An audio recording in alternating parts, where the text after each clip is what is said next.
there, future entrepreneurs! Today, let's dive into the incredible journey of Mikaila Ulmer, the young entrepreneur behind Me and the Bees Lemonade. My name is Mikaila Ulmer. I'm the founder and CEO of Me and the Bees Lemonade, and I'm 14 years old. Mikaila's story began when she was just a little kid, stung by bees twice in 1 week. But instead of feeling afraid, she got curious about bees and their important role in our world. That curiosity sparked a big idea in her 4-year-old mind. When I was about 4.5, selling at the business fair. With the support of her family, Mikaila entered children's business competitions such as the Acton Children's Business Fair and Austin Lemonade Day. She put on her thinking cap and started brainstorming ideas. But then, Mikaila's great-granny Helen sent her family a special gift, a 1940s cookbook with a recipe for flaxseed lemonade.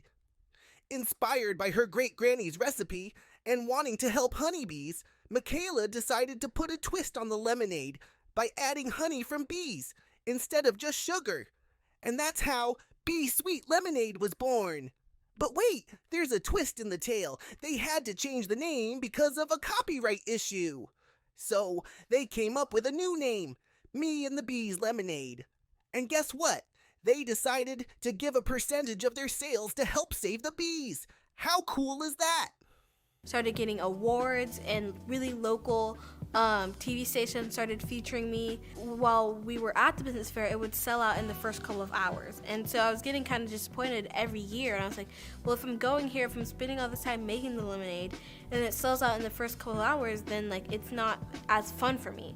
And so that's when we decided to kind of turn how we were thinking and figure out how we could get it into stores or like boutiques and things like that, and we could figure out how we could save the bees all year round.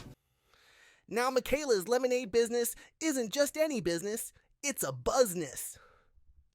She's been doing this for more than 10 years, making a sweet difference in the world, one glass of lemonade at a time. For the future, I want to see more kids becoming entrepreneurs. I don't think we should wait until we're adults to make a difference. Mikaila's story is like a lemonade stand of inspiration, showing us that even the smallest ideas can make a big impact. So, let's raise a glass to Mikaila Ulmer, the bee-loving entrepreneur who turned a sting into something sweet.